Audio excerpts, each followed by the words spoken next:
Bien, buen día chicos con todos nuevamente, aunque les recapitulo siempre, pero es importante saber, estamos cerca de acabar.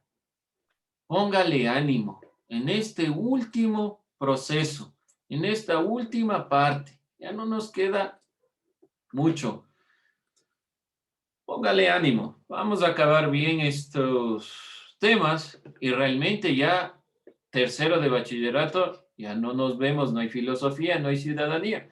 Así que acabe bien y de ahí se contenta. Vamos entonces con esta temática. ¿Cuál es el tema para el día de hoy? Como ya nos enunció la compañera, independencia política y dependencia económica de América Latina.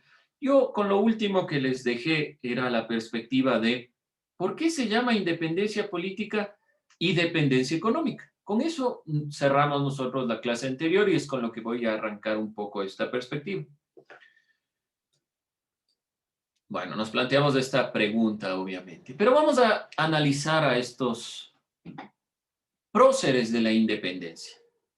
Es necesario tener en cuenta que muchos de los líderes, próceres y libertadores que estuvieron involucrados en los procesos de independencia y de creación de las nuevas repúblicas fueron intelectuales, clérigos e individuos acaudalados de distintas localidades de América Latina. Eso, indudable. Veamos solo el caso de Juan Pío Montúfar. Marqués de Selva Alegre, fue dueño de algunas propiedades y haciendas. ¿Qué iban a priorizar si eran de este grupo de intelectuales, principalmente de gente que tenía propiedades, dinero, la posibilidad de acceder a estas consideraciones? Realmente iban a generar repúblicas que prioricen estos intereses. ¿Cómo fue la Constitución de la República del Ecuador de 1830? La primera Constitución priorizó a los criollos. Ya vimos esto en ciudadanía. Es lo que vamos nosotros a ir analizando en esta perspectiva. ¿Qué vamos a hacer como trabajo para nuestra siguiente clase? Vamos a tomar a uno de estos pensadores y vamos a mirar su biografía. Cualquiera de los que vemos aquí, o puede ser algún intelectual latinoamericano en general, cualquiera, el que ustedes deseen. Vamos a ver su biografía. ¿Cuál es el objetivo de este trabajo? Que ustedes identifiquen primordialmente en esta biografía los elementos particulares que les generaron tal vez sus padres. Por ejemplo, el caso de Juan Pío Montúfar es marqués de Selva Alegre gracias a sus padres. Ya vamos a ver algunos elementos, así como de los demás. Solo uno, de los que ustedes quieran. Puede ser Quiroga, puede ser Manuela Cañizares, puede ser José Cuero y Caicedo, ¿sí? Un clérigo. Entonces, es importante que miremos este elemento. Veamos un punto, solo en el caso de Juan Pío Montúfar. En 1783 fue electo alcalde del segundo voto de Quito. Como tal, remató las propiedades de los jesuitas de la hacienda Chillo. Es decir, que tenía un estatus no solo económico, sino a nivel político, estaba inmerso en la toma de decisiones. Para 1786 obtuvo el marquesado de Selva Alegre que le correspondía por herencia paterna. Significa que directamente tenía una influencia muy importante. Los criollos fueron los que conformaron todos estos criterios. Si vemos alrededor de las revoluciones latinoamericanas, difícilmente podremos encontrar líderes, no es que no exista, pero es difícil encontrar líderes que no estén ligados a consideraciones, por ejemplo, en el ámbito intelectual, y para ser intelectual en la época había que tener dinero porque si no, no se iba a la universidad. Entonces, los líderes principalmente de la independencia han sido representantes que han tenido un poderío económico o que han estado ligados a élites económicas. Ejemplo, el caso de Eugenio Espejo. Pues ustedes pueden decir, pero bueno, Eugenio Espejo no era una persona acaudalada, su padre logró gracias a los religiosos que estudian. Pero posteriormente Eugenio Espejo, al ser un intelectual, estaba ligado a todos los próceres. Entonces se conformó como un mestizo, pero de una clase alta, no de una clase baja. Y cada uno de los próceres intelectuales de la época siempre han estado ligados a estos procesos de personas o que tienen haciendas, dinero, todos estos elementos, o ellos por sí mismos o por sus familiares han tenido esta capacidad económica. A eso nos referimos con dependencia económica, o mejor dicho, ese es el primer paso para entender la dependencia económica. La dependencia económica, propiamente en la época posterior a la colonia, en la independencia y la conformación de las repúblicas y los estados en América Latina, dependían directamente de los modelos anteriores. ¿Por qué? Porque sus próceres eran o estaban acostumbrados a este modo de vida. De este modo, su patrimonio, haciendas y propiedades eran parte activa del sistema colonial de la producción. Sus intereses radicaban en intervenir de manera directa en la administración de los territorios americanos y por ende en la de sus aspectos económicos. ¿Qué quería prácticamente este grupo de pensadores, próceres, independentistas? Dejar de pagar tributo a España y generar un propio tributo, una propia república, un propio criterio. Pero de todos modos era difícil que cambien el modelo económico. Este modelo económico que es principalmente o está principalmente basado en la hacienda. Sabemos muy bien que la hacienda y la plantación fueron los motores fundamentales de la época colonial. Entonces, seguía siendo esta perspectiva. Bajo esta coyuntura, los próceres de la independencia estuvieron estrechamente ligados a los intereses económicos de la élite criolla. Esto no podemos dejar de lado. Vemos ahí algunas independencias de Hispanoamérica, pero antes de eso vamos a puntualizar estos elementos que son sumamente relevantes. Bajo esta situación, esta coyuntura, este hecho de que el grupo de próceres independentistas sea un grupo de personas de una élite económica, entonces todo proceso de independencia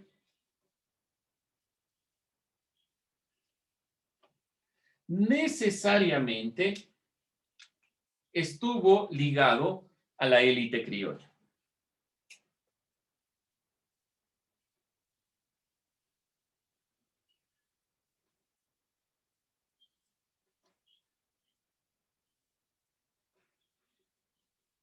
Esto de forma necesaria.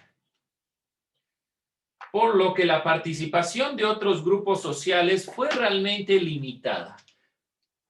En este caso, por ejemplo, los indígenas. Y recuerden ustedes que hubieron sublevaciones de los indígenas que nosotros ya revisamos, pero realmente fue una participación limitada, no con poca incidencia, y vamos a ver realmente qué participación tuvieron.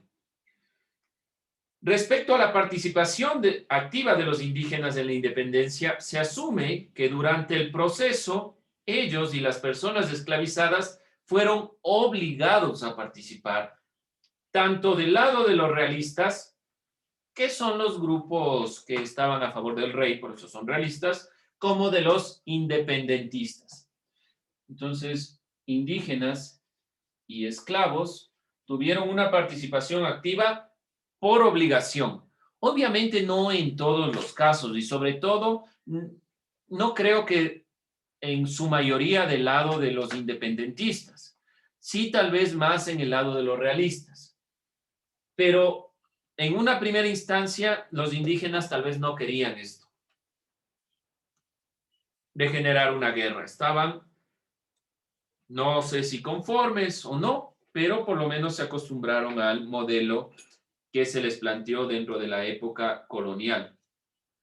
Dentro de esta perspectiva, entonces, tal vez los líderes indígenas puedan haber participado de forma activa y consciente, pero en su mayoría y del lado de los realistas sobre todo, la consideración era obligatoria.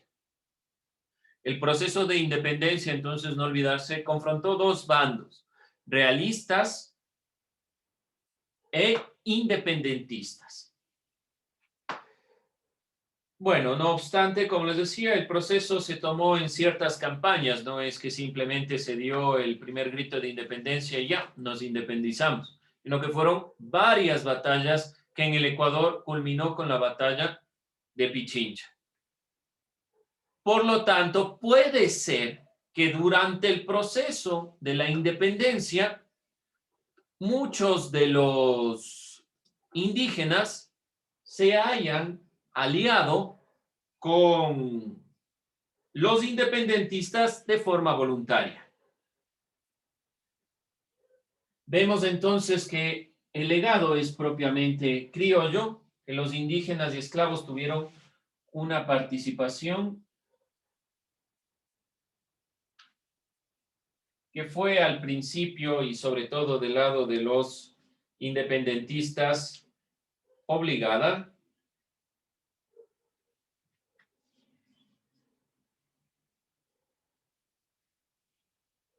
pero que después, como les digo, puede y seguramente se dio la idea de que este grupo participe de forma voluntaria.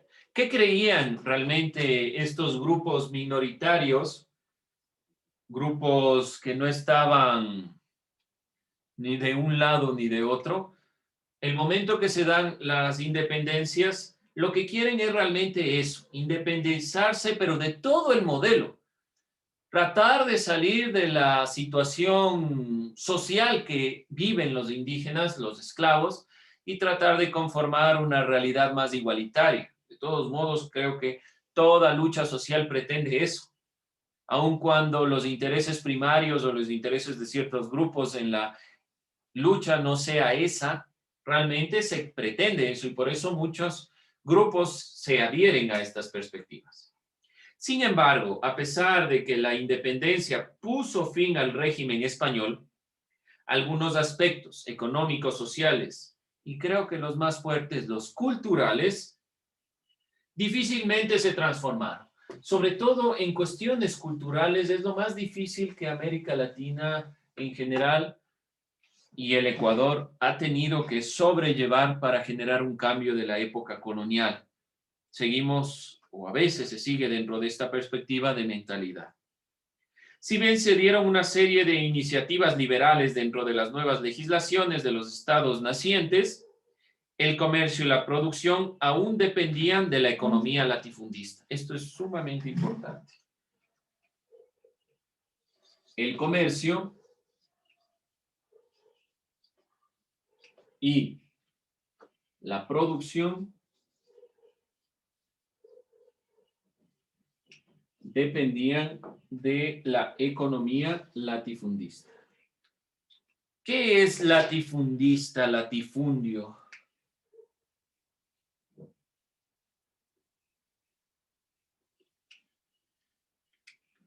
¿Qué es? Búsquenlo en el diccionario, donde ustedes quieran.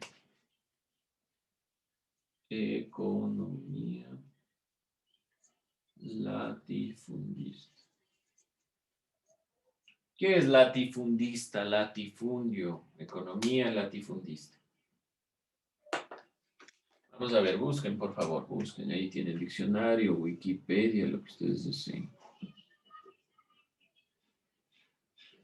¿Qué significa eso?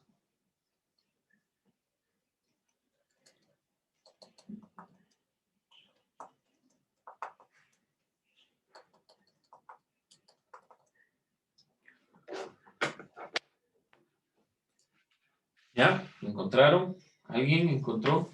Economía latifundista o latifundio. Dicen, como latifundio encontré finca rústica de gran extensión.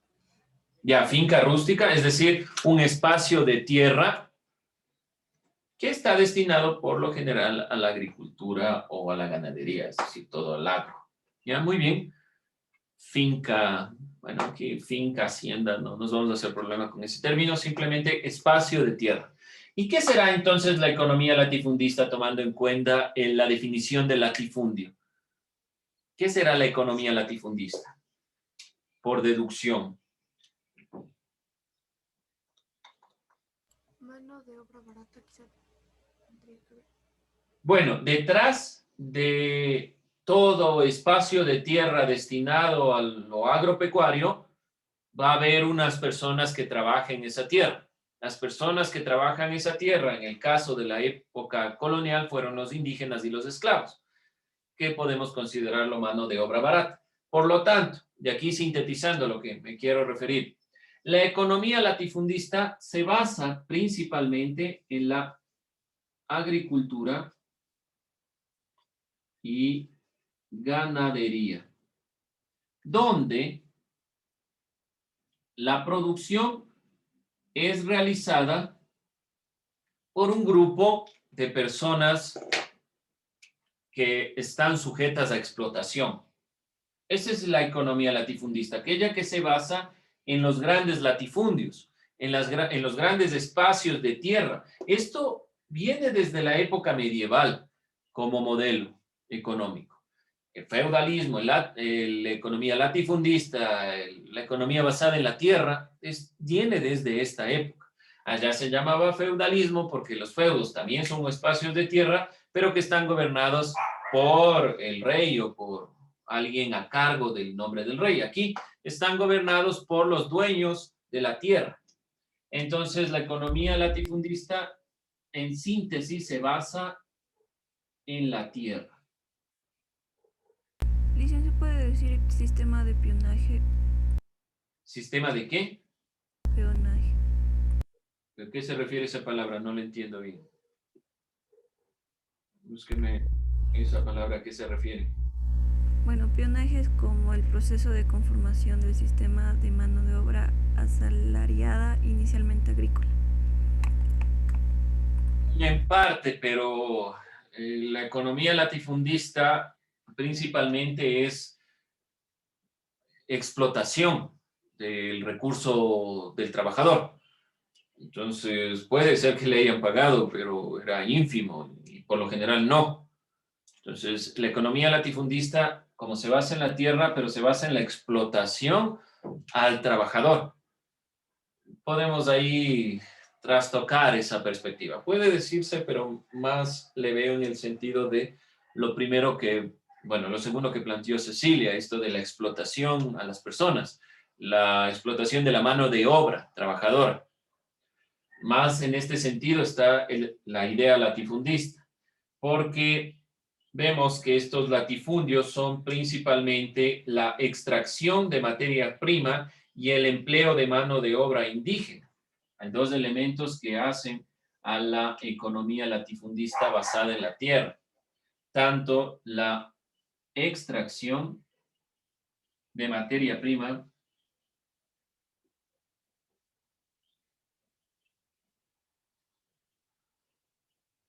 más la mano de obra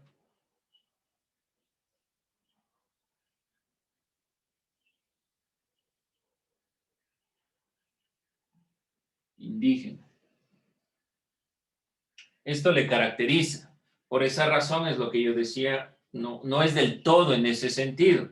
Y como yo les digo, estos modelos de la tierra vienen desde la época medieval, pero no es lo mismo el feudalismo que la economía latifundista.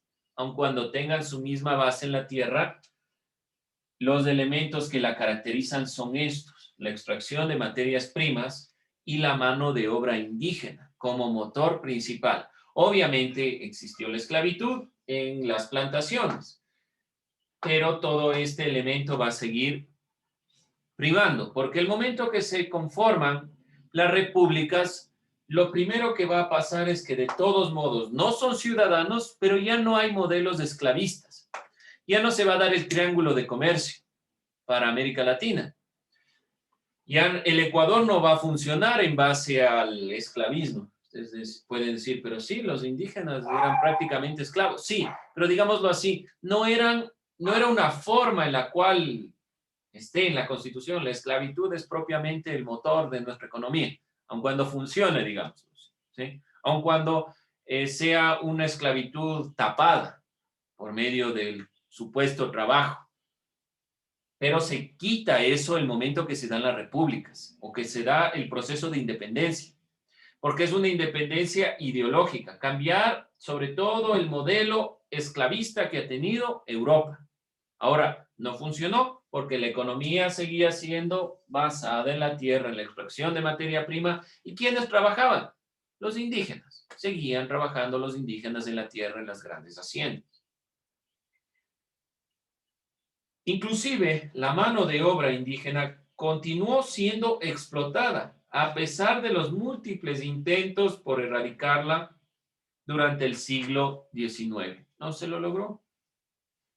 Entonces, no es que cambió mucho en cuestiones económicas. Vemos que el comercio, la producción, dependían de esto. No podía darse comercio y producción sin materia prima.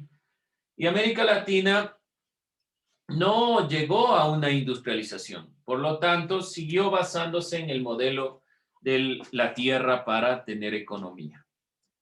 ¿Alguna duda, pregunta, inquietud? Bien, debemos siempre recordar nuestro proceso de independencia. 24 de mayo de 1822, la batalla de Pichincha no es la única, es la batalla que pone fin realmente a esta consideración y comienza la Gran Colombia. Esta Gran Colombia, esto lo que nos decía Cecilia, la patria grande, todo este elemento de Simón Bolívar principalmente, que fue el promotor, pero hubieron algunos ideólogos dentro, intentó unificar América Latina.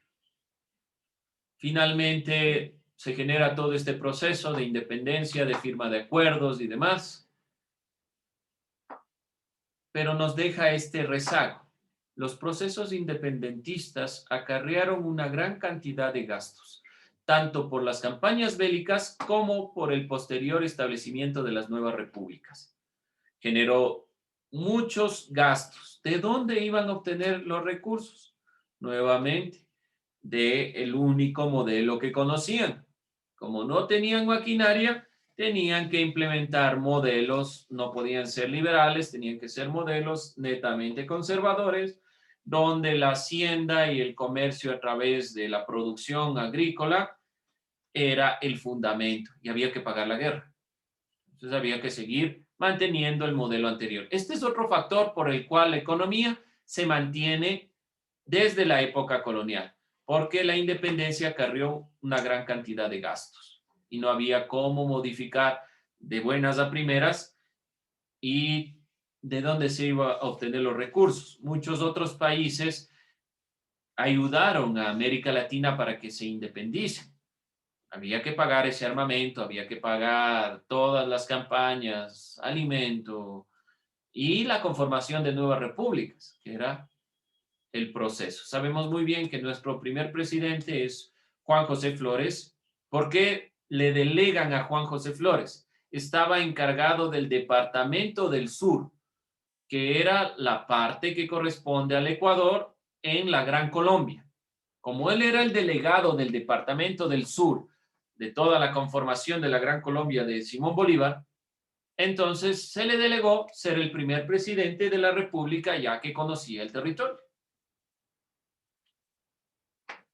De todos modos, esta primera conformación de la República del Ecuador acarrea una primera constitución que está enmarcada dentro de los mismos cánones. Veamos los elementos de la Constitución que obviamente ya los revisamos. ¿Dudas, preguntas hasta ahí? ¿Inquietudes? Profe, no se invente, eso nunca pasó. Bueno, vamos a continuar. Vemos algunos elementos de la Constitución que ya los hemos revisado, pero que son importantes recapitular dentro de este tema.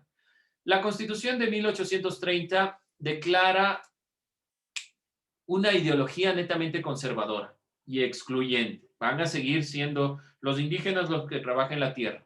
Es un proyecto de los criollos para tratar de sustentar un modelo ya conocido. Por eso los requisitos para ser ciudadano es ser mayor de 21 años o estar casado, poseer propiedades con valor de 300 pesos y ejercer su profesión o industria útil sin sujeción a otro. ¿Quiénes iban a poder? Nuevamente los primeros que vimos. O sea, simplemente aquellos que tenían poderío económico podían ser ciudadanos, lo que les daba privilegios. Sabemos muy bien que desde la época griega y romana, donde se crea la palabra ciudadanía, que viene de la palabra civitas, y el concepto de ciudadanía, que viene desde la perspectiva de las polis griegas, ha dado privilegios a aquellos que se llaman ciudadanos. Por lo tanto, es la misma perspectiva en el Ecuador. Aquellos que son ciudadanos tienen privilegios frente a los otros. Pueden casarse, pueden obtener réditos, qué sé yo, una serie de elementos que a nosotros se nos hace complejo porque todos somos ciudadanos desde el nacimiento, desde la Constitución del 98. Entonces, se nos hace complejo visibilizar esta perspectiva. Pero de todos modos, hay algunos privilegios enmarcados dentro de las funciones del Estado. Vemos que se mantienen algunos otros elementos. Si necesitan que regrese, me avisan. Vemos algunos otros elementos. Primero se dividen los poderes, pero estos poderes están sujetos a las necesidades del grupo élite. Vemos que se mantienen los corregidores, que la función ejecutiva es elegida por los diputados. Estos solo pueden ejercer una función porque obviamente están dentro del canon hegemónico de los mismos criollos. Prácticamente es un grupo de personas que se elige entre ese mismo grupo de personas para que lideren a todo lo que llamamos el Ecuador desde 1830 y la separación del Ecuador de la Gran Colombia. ¿Sí? Vemos ahí algunos elementos. Con esto vamos a cerrar esta perspectiva. Son elementos que ya hemos visto. ¿Qué quiero que tomen en cuenta de lo que vemos aquí? Principalmente una ideología conservadora, un proyecto creado por los criollos, para los criollos, netamente excluyente y que se visibiliza en los requisitos para ser ciudadano, que son propiamente requisitos planteados para un grupo privilegiado. Estos elementos están dentro de ciudadanía, no me interesa mucho que los copien, pero estos dos primeros, sobre todo, que tengan en cuenta, que pueden anotar algunos elementos. Proyecto de los criollos, proyecto que se basa en ideología conservadora y netamente excluyente. Solo prioriza un grupo. Bien, jóvenes, ¿dudas, preguntas, inquietudes? Profe, regrese a algún lado. ¿No? A ver, vemos aquí en el chat.